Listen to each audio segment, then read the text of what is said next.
নমস্কার। আমি সুখের ঘর জ্যোতিষ অনুষ্ঠান নিয়ে চলে এলাম। আমি যে জিনিসটা নিয়ে আলোচনা করছি এটা প্রায় প্রতি বাড়িতেই দেখা যায় যে মানুষের ইনকাম, সঞ্চয় এগুলো নিয়ে একটা টানাপোড়েন চলে, মাঝে মাঝেই চলে। অনেকের বাড়িতে এটা এখন হচ্ছে, অনেকে এটা ভোগ করছেন। যেমন ধরুন, কেউ 40,000 টাকা ইনকাম করছে, কেউ 80,000 টাকা ইনকাম করছে। কিন্তু যে লোকটা 40,000 টাকা ইনকাম করছে সে সুখে সংসার চালিয়ে হয়তো 5,000 টাকা সঞ্চয় করতে পারছে, কিন্তু যে 80,000 টাকা ইনকাম করছে সে তার খরচ চালিয়ে সঞ্চয় তো করতেই পারছে না, অনেক সময় হয়তো ধার হয়ে যাচ্ছে। এটা কেন হচ্ছে? এগুলোর জন্য কিছু কারণ থাকে। এখন আপনি হয়তো অনেক জমিয়ে ফেলেছেন, হঠাৎ একদিনেই দেখলেন এমন অসুখ করলো, আপনার সব টাকা পয়সা বেরিয়ে গেল, টাকা আপনি রাখতেই পারছেন না। এরকম অবস্থা অনেক সংসারে দেখা যায়। ঘরে শান্তি নেই। মেয়ের বিয়ের টাকা জমিয়েছেন, সেই টাকা হয়তো রোগে চলে যাচ্ছে। ছেলের জন্য পড়ার জন্য কোনো টাকা জমাচ্ছেন, সেই টাকা হয়তো খরচ হয়ে যাচ্ছে।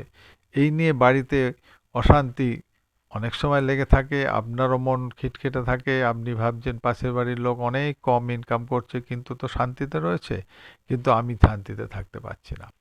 তো এই রকম অবস্থা যদি হয়, সঞ্চয় একদমই করতে পারছেন না, সে সময়ের জন্য কতগুলো টিপস আপনাদের দিচ্ছি, যাতে আপনি সুখে শান্তিতে থাকতে পারেন বা কিছুটা সঞ্চয় আপনি করতে পারেন। কারণ বর্তমান যুগে যে আপনি সঞ্চয় না করতে পারেন, তাহলে কিন্তু ভবিষ্যতে আরও বিপদের সম্মুখীন হবেন। সেজন্য সবসময় চেষ্টা করবেন কিছুটা সঞ্চয় করতে। এখন এর জন্য আমি কতগুলো টিপস আপনাদের দিচ্ছি। পরিশ্রম করবেন, কাজ করবেন, ইনকাম করবেন, কিন্তু মনে রাখবেন আপনি বাড়িতে আপনার স্ত্রী বা মার হাত দিয়ে সংসারের বেশিরভাগ টাকা খরচ করান।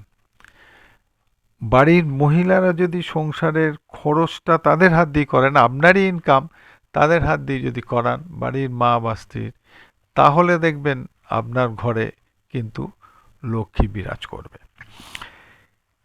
কিছুটা টাকা আপনি ক্যাশ বাক্সে রেখে দেবেন।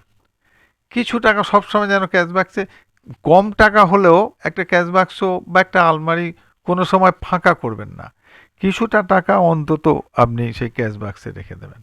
আগে দেখতেন না, সে মা দিদিমারা যে যে ড্রামে চাল থাকে বা যে বড় বড় সে জ্বালা থাকতো, সেটা পুরোপুরি ফাঁকা করতো না, একটু চাল তারা রেখে দিত।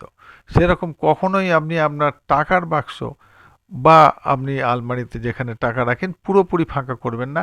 কিছু টাকা বান্ডিল মতো করে, মানে কম টাকাই হোক, আপনি 10 টাকার নোট রাখুন বা 20 টাকার নোট রাখুন, একটা ছোট্ট বান্ডিল বা কিছু অংশ সেখানে আপনি আলমারিতে যেন সবসময় সেটা থাকে।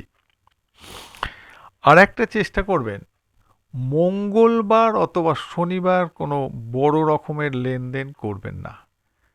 ছোটোখাটো আপনি দোকান বাজার হাট করছেন সেটা আলাদা ব্যাপার, কোনো আপনার ব্যবসায়িক কোনো যে লেনদেন বা কোনো অফিসিয়ালি কোনো লোন নেবেন বা আরও কোনো বড় ধরনের জায়গা কিনছেন, জমি কিনছেন, কোনো ব্যবসা শুরু করছেন, শনি অথবা মঙ্গলবারটাকে অ্যাভয়েড করবেন। আপনারা সবসময় চেষ্টা করবেন বুধবার অথবা শুক্রবার কোনো বড় লেনদেন করতে বা জায়গা কিনতে বা কোনো জিনিস কিনবেন, বুধবার অথবা শুক্রবার এটা চেষ্টা করুন। তাহলে দেখবেন সেই ডিলিংস যেটা, সেই লেনদেনের এটা অনেক ভালো থাকবে।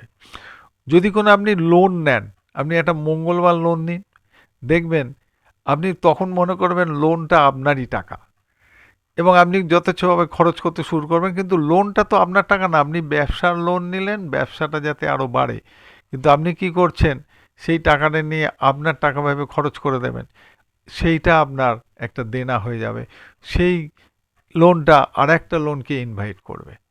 সেই জন্য সবসময় চেষ্টা করবেন লোন যখনই নেবেন সে লোনটাকে আপনি যাতে ব্যবসায়িক কাজে লাগাতে পারেন এবং ওই নির্দিষ্ট দিনে বুধবার লোন নিন, শুক্রবার লোন নিন, সুস্থভাবে ব্যবসায় খাটান। হঠাৎ করে সেই টাকাটা নিজের ভেবে খরচ করে দেবেন না। শনিবারটা অ্যাভয়েড করবেন, শনিবার লোন নিতে যাবেন না। আর একটা জিনিস দেখবেন, কখনো সন্ধ্যার পরে, মানে সূর্যাস্তের পরে আপনি আপনার লেনদেন করবেন না।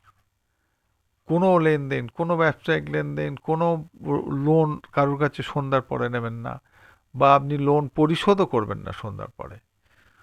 এবং বৃহস্পতিবার দিনটা আপনি কারোর কাছে লোন নেবেন না বা দেবেন না, এটা আপনি করুন।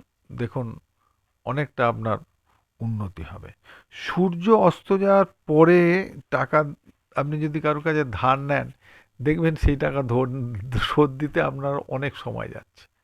কিন্তু আপনি সেই একই টাকা ওই দিন সূর্য অস্তের আগে যদি নেন, দেখবেন আপনার টাকা আপনি তাড়াতাড়ি শোধ করে ফেলছেন। আর সবসময় বাড়িতে শান্তিতে থাকুন, ঝগড়াঝাটি থেকে বিরত থাকুন, সুন্দরভাবে জীবনযাপন করুন।